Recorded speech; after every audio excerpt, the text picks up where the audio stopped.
Hablaremos hoy de Margery Kemp, una caminante. Una carta aparecida en un diario londinense de 1934 daba cuenta de un hallazgo importante. Parece que una medievalista llamada Emily Allen había escrito sobre unos papeles antiguos que había encontrado. Parece que esos papeles constituían nada menos que la primera autobiografía escrita en inglés. Estos papeles habían permanecido ocultos por siglos en la biblioteca de una casa de campo en Yorkshire. Ya se sabe cómo son las bibliotecas de las casas de campo en Inglaterra y en el continente europeo. Suelo encontrar, por ejemplo, papeles que habían permanecido allí por siglos, o partituras de músicos muertos hace ya muchos años, vasijas pertenecientes a la dinastía Ming, o antiguos cimientos construidos por los romanos. Todo eso encuentra uno en las bibliotecas de las casas de campo del continente europeo. Nada de esto ocurre con las casas de campo de la provincia de Buenos Aires, principalmente porque las casas de campo de la provincia de Buenos Aires suelen carecer de toda biblioteca, claro, con la consiguiente mengua en el hallazgo de los objetos anteriormente mentados. El caso es que nos ubicamos en esa casa de campo de Yorkshire y ahí los textos, estos papeles, los había escrito una mujer. Jorobar. Es curioso porque siempre se aseguraba que las damas medievales no tenían ninguna inclinación por la escritura y mucho menos por la redacción de sus memorias. La verdad es que las obras escritas por damas en el medioevo eran y son verdaderamente escasas. Destacaban, esto lo decían los que estaban estupefactos por el hallazgo, las cartas de Eloísa, los escritos de la trovadora Beatriz de Dieppe y la literatura de Christine de Pizan. La mujer que había escrito estas memorias se llamaba Margery Kemp, que fue una mística caminante. Vamos a ver qué cosa es un místico caminante. La gesta de Margery Kemp pertenece a una categoría de peregrinación cristiana, la de la obligación de viajar por Dios sin que haya mediado una penitencia. Es decir, yo voy a caminar de acá hasta la esquina en nombre de Dios. Decimos que fue una gesta porque hasta ese entonces la peregrinación era patrimonio exclusivo de los hombres.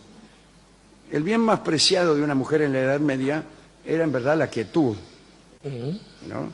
Quizá no un bien preciado por ella misma, sino por los miserables que gobernaban los destinos femeninos de la Edad Media, los maridos, quiero decir. Claro. Miserables que tomaban esposa y la encerraban en la última pieza para que no saliera nunca. De suerte que la chica salía de la última pieza de su casa, donde la encerraba el padre, para pasar a la última pieza de la casa donde la llave la iba a tener el marido. El escarnio de mostrarse una mujer afuera no pasaba simplemente por los espacios públicos, sino que alcanzaba incluso a las ventanas, que llegaron a ser consideradas fuentes malignas de provocación. Así que en ese ámbito esa mujer caminó. Margery nació en Lynn, una comuna del este de Inglaterra, no lejos de Londres, en el año de 1373. El viejo era un señor, John Burham, que había sido el primer alcalde que conoció el puerto de Lynn, había sido electo muchas veces, etc. Parece que Margery odió su infancia. La odió después, ¿no? Y sí. Durante su infancia odiaba su vida, después odió su infancia. Se ha dicho que había cometido un pecado que la perturbó durante toda la vida, pero jamás se pudo saber con exactitud qué es lo que había hecho, aunque ya me lo estoy imaginando. Bueno, así que quedaremos con una curiosidad insaciada que nos impedirá el sueño esta noche. El caso es que Margery renunció a la absolución de su confesor y prefirió flagelarse ella misma. Ahí está. Dice, no me imponga ningún castigo, mi querido confesor, que yo misma me voy a surtir con un látigo que tengo ahí guardado. En verdad tenía un auténtico pánico por la condena infernal. Fuera de ese miedo, no es mucho más lo que se conoce de los primeros años de esta chica. Pero en 1393 contrajo matrimonio con John Kemp, un hombre unos años mayor que ella. Bueno, desde entonces, Marjorie cumplió con un rol social no demasiado alejado de los convencionalismos. Digo, permanecía en su casa, crió unos 14 hijos que tuvo con el tipo, uno atrás del otro, como suele ser lo habitual, o lo inevitable en realidad. Claro. Existían, sin embargo, algunas ráfagas de misticismo que le agarraban mayormente a la noche. Parece que incluso lloraba a los gritos, no a la noche, sino en las misas, los domingos. Y esto provocaba algunos escándalos, pero nada más. Que se calle, qué sé yo, todas esas cosas. En 1412 sucedió algo. Marjorie declaró que se le había presentado Cristo ataviado de seda púrpura. No dijo si había golpeado la puerta, dijo que Cristo le había instado a caminar en su nombre vestida de blanco. Apareció Cristo, le dijo, mirá, Marjorie, caminá en mi nombre vestida de blanco, y se las tomó. Al principio, de acuerdo con su propio testimonio, ella opuso cierta resistencia debido a las obligaciones de su vida doméstica. Le habrá dicho a Cristo, oh Señor, me diste 14 hijos, ¿y qué les voy a dar de comer mientras que camino en tu nombre vestida de blanco? Bueno, parece que Cristo no tuvo mayores dificultades en convencerla, sobre todo cuando hizo que apareciera junto a él la Virgen María, si es que faltaba algún argumento. Eso es lo que se cuenta, lo que se dice, ¿no? Marjorie estuvo entonces decidida a caminar. El marido, John Kemp, quedó consternado cuando se enteró del proyecto de su esposa. Imagínense, la mujer le dice, se me apareció el Cristo, dice, y me dijo que me fuera a caminar vestida de blanco por ahí. Y ella además le habló de la irreversibilidad de su decisión. Quiere decir que le habrá dicho que lo iba a hacer. No habló de la irreversibilidad como si fuera un tema. Ahora hablaré de la irreversibilidad de las decisiones. No, le dijo, mira, por más que me fajes, voy a ir. Sí, claro. El marido, John, se sintió un poco molesto, pero poco a poco comenzó a creer que ella realmente se encontraba bajo órdenes divinas. John Kemp continuó con sus asuntos, era mercader. Y esperó en la ciudad de Lynn, mientras su esposa hacía notables idas y venidas. En 1413 la chica cruzó el continente, estaba en Inglaterra, comenzó su peregrinación a Jerusalén. Llegó un año después.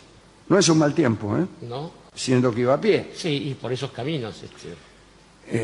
Cuando llegó a Jerusalén pudo visitar los lugares santos, no sin antes sortear muchísimos inconvenientes, porque los lugares santos eran custodiados por franciscanos que en su celo no iban a dejar pasar a una mujer peregrina, Dios me libre.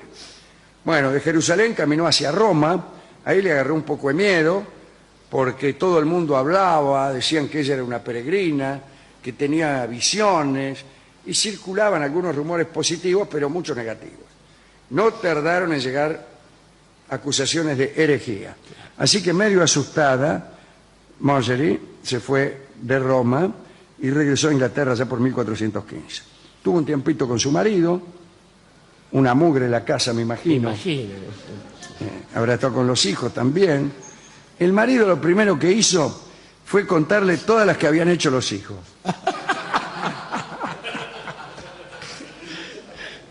Bueno, después volvió a salir, mitad porque estaría podrida, ¿no? Sí, ya se había acostumbrado. Esta vez en camino a Santiago de Compostela.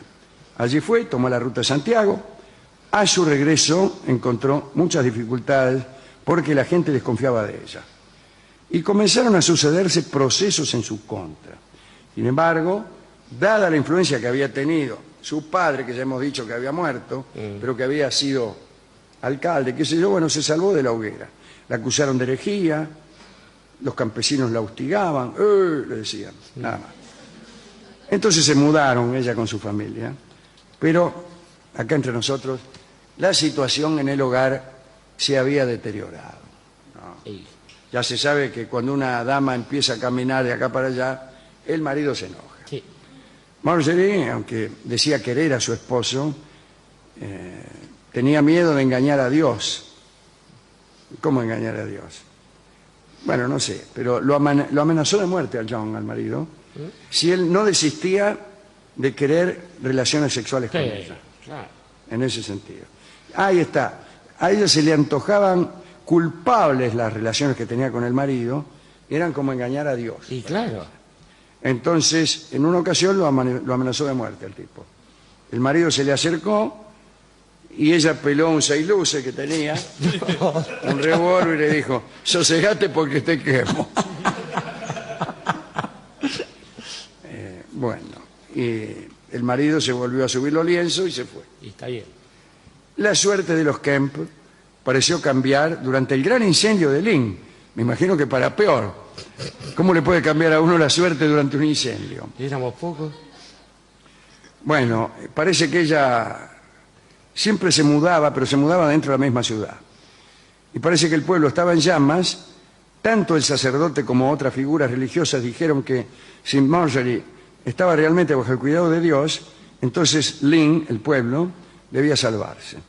Se convocó a Marjorie y entonces 3 días después unas lluvias apagaron el pueblo. Qué cosa. Y entonces no la persiguieron más. A esto se le llama pensar. En 1431 tuvo la idea de caminar hasta el lugar donde se estaba haciendo el proceso a Juana de Arco con la intención de ayudarla, pese a que Juana era enemiga de Inglaterra, ¿no? Sí. Pero esta vez no pudo salir, no sé por qué, porque todavía no he dado vuelta a la página. Bueno, pero no pudo ir. Parece que John tuvo un accidente, el marido. Se cayó de la escalera de su casa y al poco tiempo se murió. Tras la muerte de su esposo, Marjorie viajó a La Haya para venerar 4 grandes reliquias, que eran el manto de la Virgen, utilizado durante el nacimiento de Jesús, las ropas del niño, la tela que recibió la cabeza de Juan el Bautista, ¿recuerda? En el bailongo aquel donde Salomé. Rita Hayworth bailaba para Charlotte. Charlotte, claro. Bueno, ese manto lo tenían en Holanda, mirá vos. Mirá vos, claro. Así se cuidan las cosas. Yo hay remeras que las compré hace 2 meses y ya no las encuentro. También estaba la tela de la ropa que vistió Cristo en la cruz. Dicen que Marjorie fue afortunada. Llegó a tiempo, ya que aquellas reliquias solo eran exhibidas cada 7 años, durante 2 semanas. Y ya estaban por guardarlas, justo que llegó las estaban guardando. Y se esperó un momento que las voy a mirar. Listo. Anduvo después por Alemania, hasta en Danzig, el corredor de Danzig. Sí. Por fin regresó a Inglaterra para quedarse, tenía 60 años. En su pueblo le dictó sus aventuras a su nuera. Recuerden que tenía 14 hijos, bueno, algunos se habrá casado, qué sé yo. Sí. Agarró a la nuera y le dijo: venga que le voy a dictar las memorias. Finalmente, en 1440, Marjorie murió. Y estos escritos son los que encontraron allí en la casa aquella de Yorkshire. Bueno, quiere decir, y muy poco después, esos libros, ese libro fue publicado en Inglaterra en 1477. Quiere decir que fue el primer libro hijo de la imprenta impreso en Inglaterra. Claro, es curioso. En 1477. Era un incunable. Incunable son los libros impresos en los primeros 50 años de la imprenta, y me parece a mí lo crearon en 1450. El amigo sí, Gutenberg. sí. Quiere decir que hasta el 1500 esos son los incunables. No libros viejos, esos son. De la 50 imprenta de años. tipos móviles estamos hablando, ¿no? Que es, no la Después otra del específica. 1500 ya no. O sea, esos tipos que dicen: tengo en mi casa un incunable incunable que es de del año 1921. pasado, No es así. Porque creen que incunable es un libro viejo, o peor, sucio. No. Bueno, esta es la historia de esa mujer que caminaba, una idea, digo, caminar, que siempre estuvo vinculada a muchas religiones, ¿no? Pero bueno. ¿Sabe que lo he escuchado hablar y me aparecen 2 cuestiones que me han venido obsesionando en los últimos años y me he dedicado gracias a algún amigo, a Murabi Nufuri, sobre todo, a leer sobre esto, porque hay 2 grandes estafas involucradas en esta historia. Una es la que se ejerce contra la mujer en general, históricamente, pero muy especialmente en ese periodo de la historia. Y otra es la que se ejerce contra Oriente. Voy a explicarme. En principio, me parece que estafadora y media. la mujer sometida por los rigores de la iglesia, de la burguesía, etcétera, a un montón de leyes, dice, ¿sabes qué? Ahora me lo encuentro a Dios y anda protestando. Claro. Digo, me Tenía parece- también que encontrar puertas de salida. Ahora bien, con respecto al andar... Ni siquiera puede ser hasta que no mintiera. Pero claro, Hasta que totalmente. ella misma hubiera creído Ser ver esposa al mismísimo Cristo. y haber con tal parido de 14 salir. hijos, seguro yo veo a Cristo y a toda la familia. Claro. ¿Sí? Digamos que, amén de esta cuestión, la cosa de la peregrinación, tuvo un sentido original en el cristianismo, que fue el de homenajear al Hijo de Dios que había nacido. Ahí fueron los reyes y pocos más. Ahora bien, lo que ya se establece a esta altura de la historia, en el siglo XIV, hay una peregrinación por antonomasia, que es la peregrinación del Islam. Es ir Claro. justamente a la Meca, Es o distinto, por lo la menos obligación una de vez ir al menos una vez en la vida. y con un sentido pleno.